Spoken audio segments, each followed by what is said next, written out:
오늘은 어린이 주일입니다. 꽃주일이라고 합니다.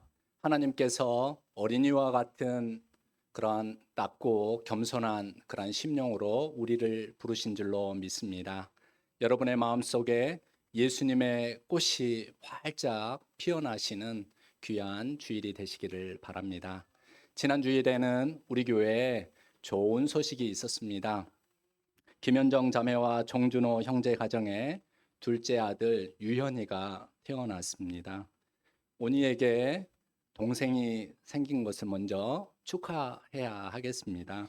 김현정 자매와 정준호 형제, 그리고 김종대 집사님과 이주실 권사님, 또 기다리시고 준비하시느라 모두 애쓰셨습니다. 사진에 처음 올라온 유현이 얼굴을 보니까 가장 먼저 생각나는 사람이 있었습니다. 김종대 집사님이었습니다. 이 손주하고 얼굴이 닮았다, 그런 생각이 들었습니다. 주님의 이름으로 다시 한번 축하드리고 또 축복합니다. 한 생명이 온다는 것은 한 세계가 오는 어마어마한 일입니다. 방문객이라는 시가 있습니다. 정현종 시인이 지은 이 방문객의 전반부에 이렇게 시가 쓰여져 있습니다. 사람이 온다는 건 실은 어마어마한 일이다. 그는 그의 과거와 현재와 그의 미래와 함께 오기 때문이다. 한 사람의 일생이 오기 때문이다. 라고 하였습니다. 그렇습니다. 사람 한 명 한 명 생명, 한 생명 하나하나가 소우주가 아니겠습니까? 사람이 한 명 한 명 태어나고 성장하고 또 살아가는 일, 많은 사람들에게 사랑과 유익을 끼치는 일은 참으로 위대하고 대단한 일입니다. 예수님께서도 생명의 가치에 대하여 온 천하와도 바꿀 수 없는 생명이라고, 그렇게 생명의 소중함에 대하여 말씀하셨습니다. 오늘 어린이 주일을 맞이하여 우리 성도님들의 자녀와, 큰 자녀도 괜찮겠습니다. 그리고 손자녀들에게, 그리고 여러분의 어린 시절 여러분의 자아에게 너는 소중해, 너는 대단해, 너는 너 자체로 빛나고 있어, 너는 어느 누구와도 비교할 수 없는 보석이야 라고 하는 축복과 격려와 위로의 말을 건네해 주시기를 바랍니다. 무엇보다도 자녀들에게 내가 너를 낳았지만 하나님이 너를 나에게 선물로 보내주셨다 라고 말해 보시기를 바랍니다. 생물학적으로 부모가 아이를 낳았지만 하나님이 생명을 주셨으므로 아이가 부모의 자녀가 된 것입니다. 그래서 이렇게 귀한 생명을 사람의 뜻대로 키우려고 한 것은 아닌지 생명을 주신 하나님 앞에서 늘 되돌아 보아야 합니다. 자녀를 주신 하나님 앞에서 부모는 자녀가 부모의 자산이나 소유가 아니라는 것을 깨달아 알 수 있습니다. 그러므로 자녀를 태어나게 한 부모에게는 자녀가 하나님이 자기 자신을 낳으셨다는 것을 알도록 안내해 주는 영적인 책임이 뒤따릅니다. 그리스도인 부모님은 자녀들에게 하나님이 너를 낳으셨다, 하나님이 나 자신을 낳으셨다라고 하는 이 고백만 물려준다면 더 이상 자녀들에 대한 걱정은 하실 필요가 없으실 듯 싶습니다. 하나님이 너를 낳으셨어. 그리고 나에게 너를 보내주셨어. 넌 하나님이 나에게, 우리 가정에 보내주신 선물이야 라는 이 말은 그리스도인 부모님이 자녀들의 마음에 신앙의 세 가지 요소, 믿음과 사랑과 소망을 심어주는 축복문이다 라고 말씀드릴 수 있겠습니다. 하나님은 부모들에게 자녀들을 축복하고 안수할 수 있는 권위를 부여해 주셨습니다. 저는 오늘 본문 요한 1서를 통하여 여러분이 자녀들의 마음과 삶에 소망과 사랑과 믿음의 씨앗을 심어주는 말씀을 발견하여 자녀들이 하나님께로부터 난 자가 되도록 축복해 주시기를 바랍니다. 그렇다면 자녀들이 어떻게 하나님께로부터 난 자로 살게 하시겠습니까? 첫째로 자녀들의 심령 속에 예수 그리스도를 소망으로 삼게 해 주십시오. 하나님께서 나를 낳으셨습니다라는 고백 속에는 자신의 영적인 출생 근원에 대한 대답이 들어 있습니다. 이 영적인 출생 근원이 튼튼해야만, 흔들리지 않아야만 사람은 방황하지 않을 수 있습니다. 10대뿐만 아니라 20대, 30대에 이르도록 자기 자신이 무엇을 추구하며 무엇을 원하며 살아가야 하는지, 무엇이 자기 자신을 행복하게 해야 할 수 있는지를 알지 못하며 살아가는 사람들이 부지기수라고 합니다. 하나님이 나를 낳으셨습니다라고 하는 이 고백은 곧 우리가 하나님의 자녀임을, 우리의 출생의 근원이, 뿌리가 하나님께로부터 시작되었다라는 것을 분명히 깨닫게 해 주십니다. 그러면 어떻게 하나님의 자녀가 되겠습니까? 요한복음 1장 12절에서 13절 말씀을 함께 읽어 보시겠습니다. 영접하는 자, 곧 그 이름을 믿는 자들에게는 하나님의 자녀가 되는 권세를 주셨으니 이는 혈통으로나 육정으로나 사람의 뜻대로 나지 아니하고 오직 하나님께로부터 난 자들이니라. 여러분 잘 아시는 말씀이지 않습니까? 그런데 이 말씀에 혈통으로나 육정으로나 사람의 뜻으로 나지 아니하고 오직 하나님께로부터 난 자들이다 라고 말씀합니다. 예수님을 그리스도라고 영접한 사람은 하나님의 자녀요, 하나님께로부터 난 자들입니다. 하나님의 뜻대로 난 자들이다 라고 하셨습니다. 유대인들은 그리스도 곧 메시아 구원자를 기다려왔습니다. 그들이 메시아 그리스도를 기다리는 것은 도덕적으로 윤리적으로 조금 괜찮은 사람이 되기 위해서가 아니었습니다. 그들이 그리스도를 기다리는 것은 자기 자신들의 죄악과 사망의 권세로부터 구원과 자유를 얻기 위해서, 참된 생명의 기쁨을 얻기 위해서였습니다. 그래서 예수님을 그리스도로 믿고 고백하는 사람은 죄악으로부터 구원을 얻고 진리 안에서 자유를 얻게 되었습니다. 하지만 여전히 예수님을 그리스도로 고백하지 못한 사람은 현실 세계에서 절망한 채 살아갈 수밖에 없습니다. 왜입니까? 소망 되시는 예수 그리스도를 만나지 못하였기 때문입니다. 참된 삶을 살아가는 예수님을 알지 못하였기 때문에 그들은 거짓된 삶에 사로잡혀 그의 일생을 낭비하며 살아가고 있는 것입니다. 우리가 예수 그리스도를 만난다라고 하는 것은 대단하고 엄청난 사건입니다. 하나의 어떤 깨달음이 아니라 그것은 한 사람에게서, 한 역사적인 한 사람에게서 일어난 하나님의 역사가, 하나님이 드러나신 그러한 사건이기 때문에 우리가 예수 그리스도를 만나는 것은 참된 삶으로, 참된 생명으로 우리가 채워지고 살아갈 수 있는 그 능력을 우리에게 허락해 주시는 사건이 된다라는 것입니다. 부모님은 자녀들이 인류의 소망 되시는 예수 그리스도를 만나 느끼고 변화되도록 해야 하는 것입니다. 그래야 자녀들에게 희망이 있습니다.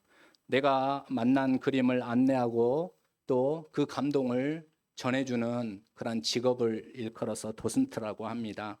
이 도슨트는 자기 자신이 하나님을 만나거나 어떠한 작품을 만났을 때 그 감동을 고스란히 자기 것으로 삼지만 동시에 그것을 다른 사람들로 하여금 만나게 하여서 그 사람이 그 작품과 또 그 어떠한 사건과 그리고 어떠한 그러한 내용에 대하여 자기 것으로 삼게 만든다라는 것입니다. 그렇기 때문에 우리 사랑하는 자녀들에게는 부모가 하나님을 만날 수 있는, 하나님을, 예수 그리스도를 소망으로 만날 수 있는 그러한 도슨트와 같은 그러한 역할을 통하여서 우리 사랑하는 자녀들에게 예수 그리스도를 바로 소망으로 자기 자신의 삶의 소망으로 삼게 할 수 있어야 하겠습니다. 둘째로 사랑하는 자녀들에게 사랑하는 삶을 살게 해 주십시오. 사랑하는 자녀들이 예수님의 사랑을 맛보게 해야 합니다. 음식도 맛있는 음식을 먹고 맛을 알아야 그 맛에 가까운 맛을 낼 수 있다고 하지 않습니까? 좋은 요소가 인풋이 되어야지 좋은 결과가 아웃풋 다시 나올 것이다 라고 하는 그러한 기대를 갖듯이 우리는 먼저 하나님 앞에서 어린 심령으로, 어린이와 같은 그러한 심령으로 참 사랑을 크게 받아야 합니다. 참 사랑을 경험한 사람이 바로 참 사랑을 전해 줄 수 있기 때문입니다. 그래서 예수님께서 요한복음 15장 9절에서 예수님의 사랑 안에 거하라 라고 먼저 우리를 초대하셨습니다. 함께 초대의 말씀을 읽어 보시겠습니다. 아버지께서 나를 사랑하신 것 같이 나도 너희를 사랑하였으니 나의 사랑 안에 거하라. 예수님의 사랑을 맛보아야 사랑할 수 있는 힘과 마음을 얻을 수 있습니다. 예수님의 사랑을 맛보아야지만 그 큰 사랑을 우리가 느끼고 간직하여서 사랑하는 자녀들에게 그 사랑을 전해 줄 수가 있습니다. 사도 요한은 오늘 본문에서 하나님께로부터 난 자는 하나님을 사랑하고 또 하나님께로부터 난 자, 다른 형제 자매를 사랑할 수 있다고 하였습니다. 그리고 그 사랑의 방법으로 계명을 지키는 것이며 그 계명은 무거운 것이 아니라고 하였습니다. 요한일서 5장 3절에 이렇게 말씀하고 있습니다. 하나님을 사랑하는 것은 이것이니 우리가 그의 계명들을 지키는 것이라 그의 계명들은 무거운 것이 아니로다. 예수님은 요한복음 15장 12절에서 그 계명을 이렇게 말씀하고 있습니다. 함께 읽어보시겠습니다. 내 계명은 곧 내가 너희를 사랑하는 것 같이 너희도 사랑하라 하는 이것이니라. 여러분은 예수님께 나와서 모든 계명 중에 가장 큰 계명이 무엇입니까? 라고 질문을 했던 바리새인 서기관, 바리새인 율법학자를 알고 계실 것입니다. 이때 예수님께서 무엇이라고 대답하십니까? 첫째는 하나님의 사랑, 둘째는 이웃 사랑이라고 말씀하시는데 구체적으로 예수님께서 내 이웃을 내 자신과 같이 사랑하라. 다른 베드로 성경에서는 내 이웃을 내 몸과 같이 사랑하라 이렇게 말씀하십니다. 내 이웃을 내 자신과 같이 사랑하라라고 하는 이 말씀은 예수님에게 질문을 던졌던 바리새인 서기관들에게 바리새인 율법학자에게 필요한 대답으로 예수님께서 주신 말씀이었다라는 것입니다.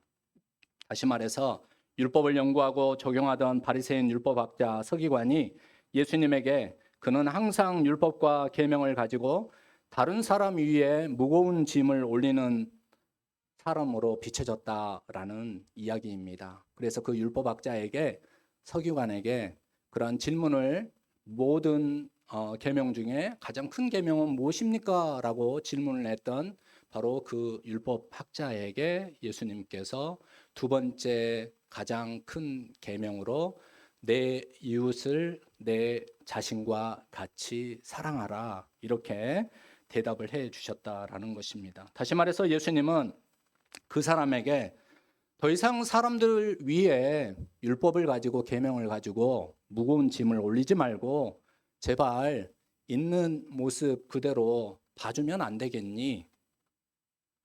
긍휼과 자비의 눈길로 그 사람을 바라봐 주면 안 되겠니? 왜 판단을 하고 또 왜 평가를 하면서 그 사람의 마음을 무겁게 하고 있냐라고 예수님께서는 그 마음을 전달하고 싶으셨던 것입니다. 초기 기독교 영지주의 교사들을 생각해 보면 그들은 영적인 지식만을 높게 여겼기 때문에 오직 신을 사랑하는 사랑만을 고귀한 것으로 여기는 사람들이었습니다. 그들에게 육체적인 것은 약하고 또 악하고 천시 되었으므로 한 사람이 짊어진 짐에 대하여, 한 사람이 짊어지고 가고 있는 그런 무게에 대하여 그렇게 깊이 있는 숙고와 따뜻한 시선을 보내면서 살지 않았으리라, 그렇게 추측할 수 있습니다. 그래서 사도 요한은 이러한 영지주의 신앙 안에는 온전한 하나님의 사랑이 없다는 것을 깨닫고, 보이는 형제를 사랑하지 않으면서 어떻게 하나님을 사랑한다고 하냐라고 말하고 있는 것입니다. 보이는 형제 자매를 사랑하지 않으면서 하나님을 사랑한다라고 말하는 것은 거짓말이다라고, 신앙적으로 옳지 않다라고 말씀했던 것입니다. 우리는 쉽게 손절하고 또 차별하고 혐오하는 세상에서 살고 있습니다. 자기 신념만을 더 강화하면서 다른 사람들의 말과 형편은 들으려고 하지 않고 또 용납하지 않는 그런 세상 속에서 우리 자녀들을, 그리고 손자녀들을 세상 속에 내어놓고 살아가고 있습니다. 사랑은 말하지만 사랑도 자기 중심적인 사랑을 이야기하며 살아가고 있습니다. 내가 무엇을 했다라고 했을 때 중요한 것은 바로 내 감정, 내가 느끼는 만족이 오히려 중요한 것이지, 내가 어떤 것을 베풀었을 때 그것이 그 사람이 받을만하게, 받음직하게 되고 있는지에 대해서는 신경 쓰지 않는 세상 속에 우리가 살아가고 있다라는 것입니다. 이러한 시대 속에서 우리는 사도 요한이 요한일서 4장 7절에서 8절 말씀에서 사랑이 누구의 것이냐라고 질문했을 때 그 대답을 마치 주신 것처럼 기록한 그 말씀에 귀를 기울여야 합니다. 우리 다 함께 요한일서 4장 7절에서 8절 말씀을 읽어 보시겠습니다. 사랑하는 자들아, 우리가 서로 사랑하자. 사랑은 하나님께 속한 것이니 사랑하는 자마다 하나님으로부터 나서 하나님을 알고, 사랑하지 아니하는 자는 하나님을 알지 못하나니 이는 하나님은 사랑이심이라. 여러분, 사랑이 누구의 것이라고 하였습니까? 사랑은 하나님의 것이다. 사도 요한은 왜 이렇게 이야기를 했겠습니까? 그만큼 우리가 사랑이라고 이야기하고 행하고 있는 사랑은 심히 자기 중심적이며 감정에 호소하는, 그리고 자기 만족의 그러한 중요성 가운데 시행되는 것이다라는 것입니다. 우리 사람으로서는 이 사랑의 완전함을 이룰 수가 없다. 오직 사랑 되시는 그 하나님께 속한 그 사랑을 우리가 시행하기는 참으로 부족하다라는 것을 일깨워 주십니다. 다만 하나님은 사랑이시기 때문에 하나님께로부터 난 사람은 하나님과 닮은 그러한 모습으로 살아가기 위하여 애쓴다는 것을 알고 있습니다. 그래서 생명을 거칠게 다루는 이 시대 속에서 우리뿐만 아니라 우리가 또 사랑하는 우리 자녀들이 참 사랑이신 하나님과 연결이 되어 부드럽고 따뜻한 시선을 가지도록, 또 뜨겁게 마음으로 그 사랑을 실천하면서 하나님의 이 사랑을 이루어갈 수 있도록 우리는 우리 사랑하는 자녀들을 먼저 사랑하기 위하여 힘쓰고, 또 어떠한 말 그대로 평가와 그러한 어떤 잣대를 가지고 저 뭐가 부족하다, 뭐가 넘친다, 이런 이야기가 아니라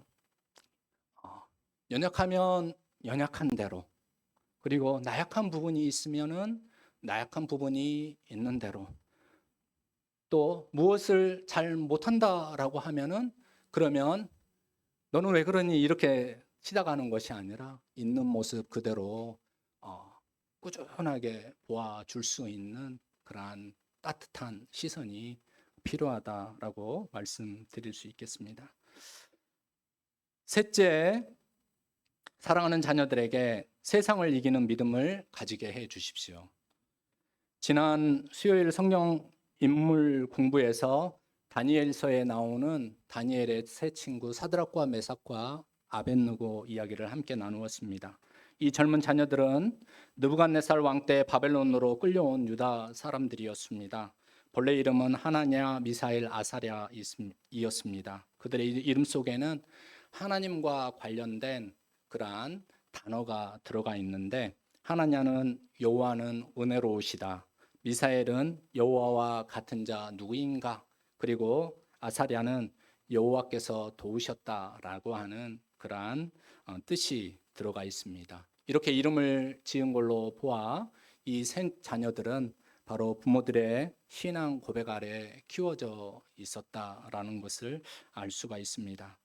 여러분도 아시는 대로 유대 가정의 자녀 교육에는 특별함이 있습니다. 자녀 교육은 어머니의 무릎 아래에서 시작된다라고 하는 이스라엘 격언이 있습니다. 부모들은 자녀들이 살아계신 하나님을 알게 하고 또 그 안에서, 그 율법 아래에서 바로 행해야 할 것과 행하여야 하지 말아야 할 것들을 끊임없이 가르쳐 줍니다. 그래서 비록 어려운 시절을 맞이한 다니엘 그리고 그 세 친구들은 바로 비록 바벨론으로 와서 바벨론 종교와 교육을 강요받았던 현장 속에서 그들에게 베풀어준 왕의 사내의 진미를 마다하고 하나님 안에서 뜻을 세우고 자기 자신의 마음을 꺾지 않기 위하여서 용기를 내었음을 알 수 있습니다. 다니엘서 1장 8절의 말씀입니다. 다니엘은 뜻을 정하여 왕의 음식과 그가 마시는 포도주로 자기를 더럽히지 아니하리라 하고 자기를 더럽히지 아니하도록 환관장에게 구하니. 결국 다니엘과 이 세 친구들은 3년 동안 진행되었던 바벨론 교육 제도 속에서도 하나님의 보호하심과 돌보심을 받아 왕 앞에서 결과적으로 독보적인 그러한 존재로 인정받았음을 알 수가 있습니다. 그런데 느부갓네살 왕이 두랍 평지에 금 신상을 만들어서 모든 관료들이 섬기게 합니다. 하지만 사드락과 메삭과 아벳느고는 절을 하지 않아 사람들에게 참소를 당했습니다. 느부갓네살 왕은 화가 났습니다. 하지만 한편으로는 그 세 명을 소중하게 생각했던 것 같습니다. 그래서 자기 생명을 구할 수 있는 기회를 주었습니다. 하지만 사드락과 메삭과 아벳느고는 느부갓네살 왕에게 담대하게 이야기합니다. 다니엘서 3장 17절과 18절 말씀 우리 함께 읽어보시겠습니다.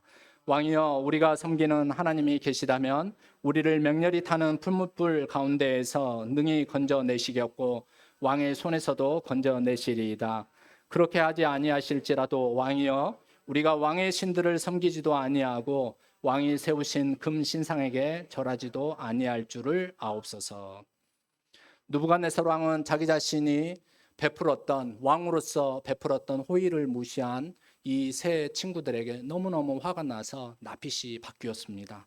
그래서 풀무불을 평소에 7배나 뜨겁게 하라고 명령합니다.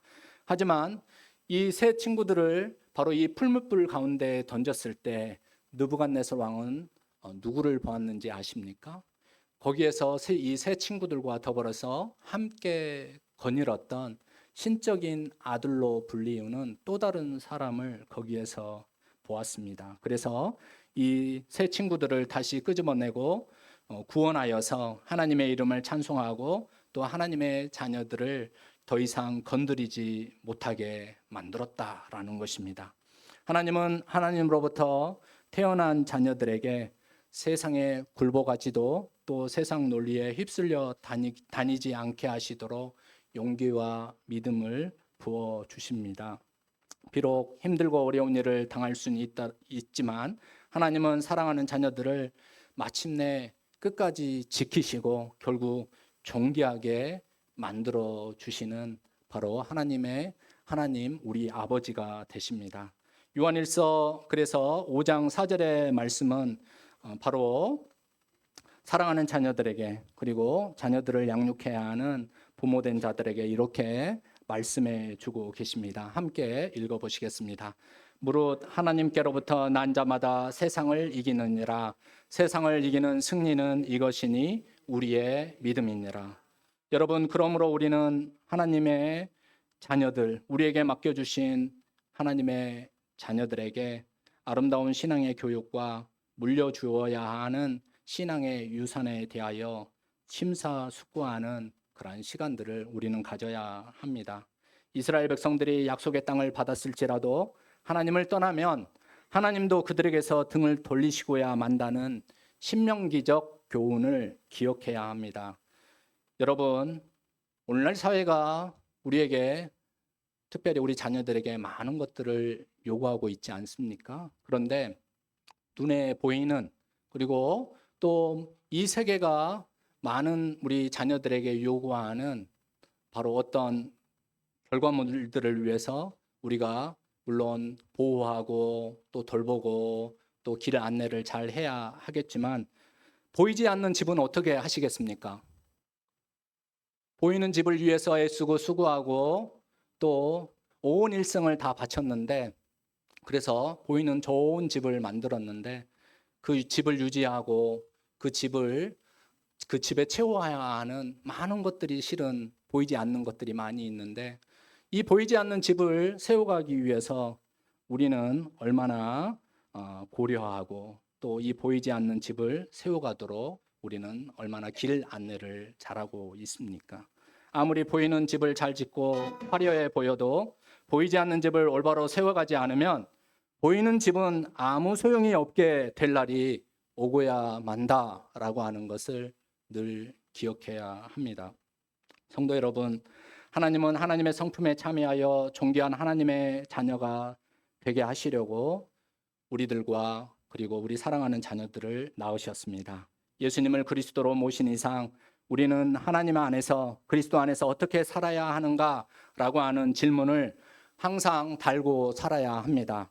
예수 그리스도를 우리의 소망으로 삼아 사랑함으로 구원을 이루는 삶을 살아가도록 또 사람의 뜻이 아니라 하나님의 뜻으로 난 사람이라는 것을 기억하며 세상을 이기는 믿음으로 살아갈 수 있도록 우리 모두가 애쓰고 또 우리 모두가 이 거룩한 유산을 사랑하는 자녀들에게 물려주어 이 세상 가운데에서 주님의 자녀로 승리해야 합니다.